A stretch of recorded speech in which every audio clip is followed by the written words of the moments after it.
dulu kadis LH-nya 2008 Pak Asep kalau nggak salah ya. Kalau nggak salah itu ya, saya lupa lagi lah itu ya.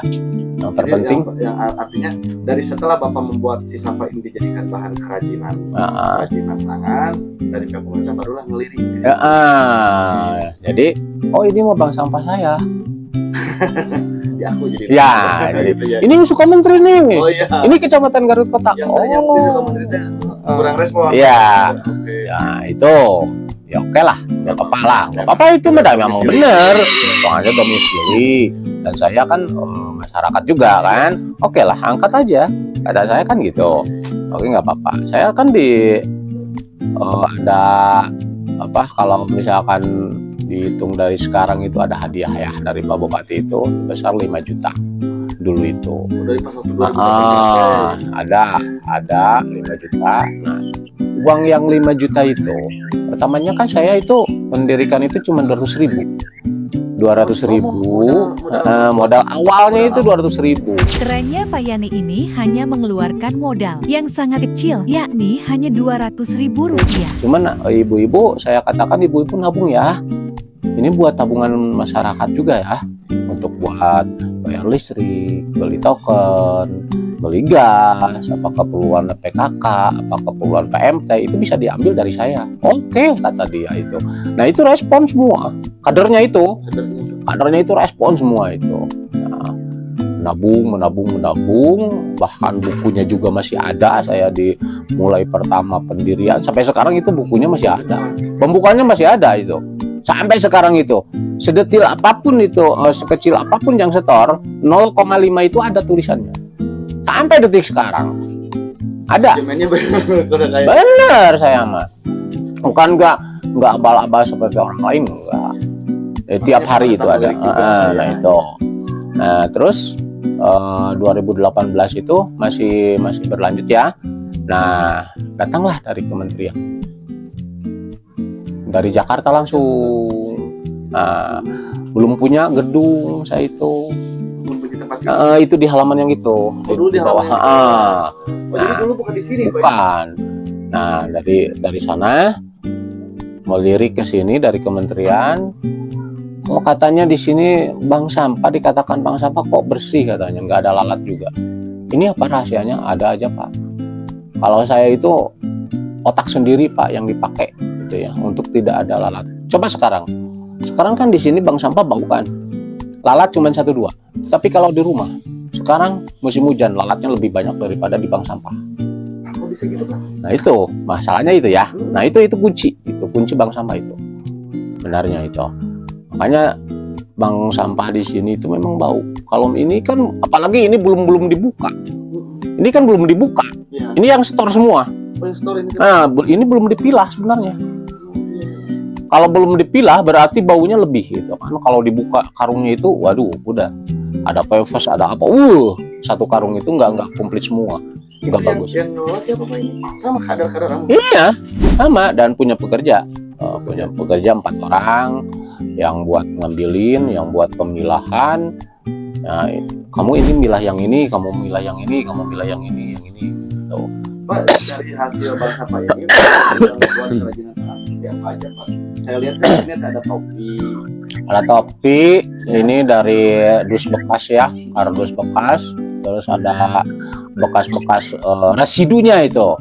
Residunya itu yang enggak terjual dan enggak terpakai. Ya. Jadi residunya itu enggak dibuang kalau di sini. Jadi dijadikan kerajinan residunya itu.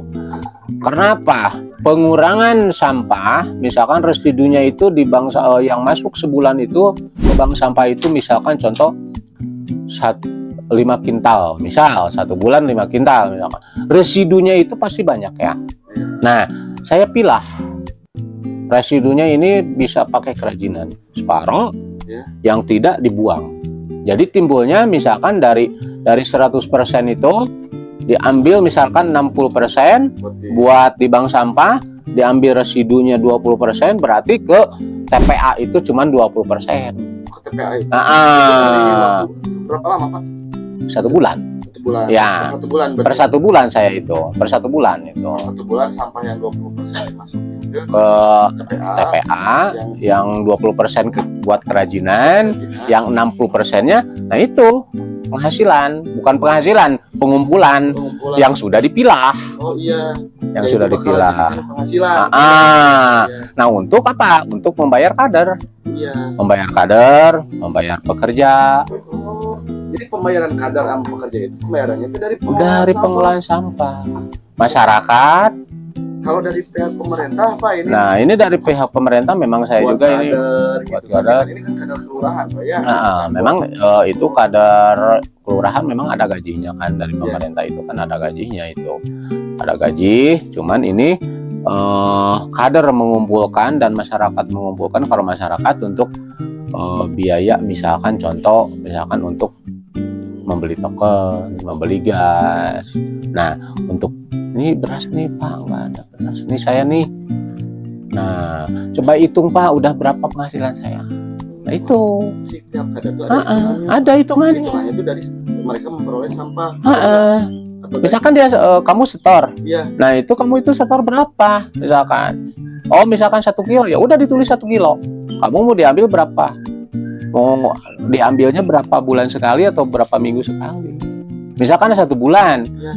Oh, kamu itu mendapatkan misalkan 10 kilo 1 bulan itu. Nah, dikalikan harganya sekian. Nah, ini uangnya. Tidak ada potongan sedikit pun. Ya, itu artinya berarti si sampah dari masyarakat dikelola oleh masyarakat. Iya. Gitu kan oleh ya kader-kader kelurahan juga gitu kan Pak. Membayar si gaji karyawan itu dari hasil sampah. Hasil sampah juga.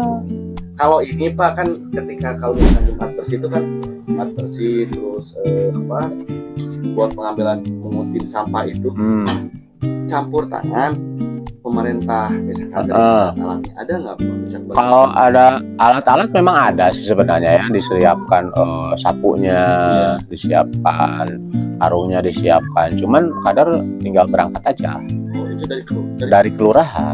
Dari kelurahan ada karung gitu, ada sih khusus. Nggak pakai bak sampah yang. Nah itu yang saya mau itu. Yang saya mau itu ada bak sampah khusus untuk dibawa oleh ibu-ibu yang kecil. Sampah yang basah dan basah. Nah itu, nah emang itu saya itu harus. Masa saya misalkan yang kering pakai karung aja, misal yang basah pakai karung kan itu campur juga kan? Nah itu masalahnya itu. Memang keinginan saya itu sebenarnya ya, tetapi belum bisa mencapai ke sana ya.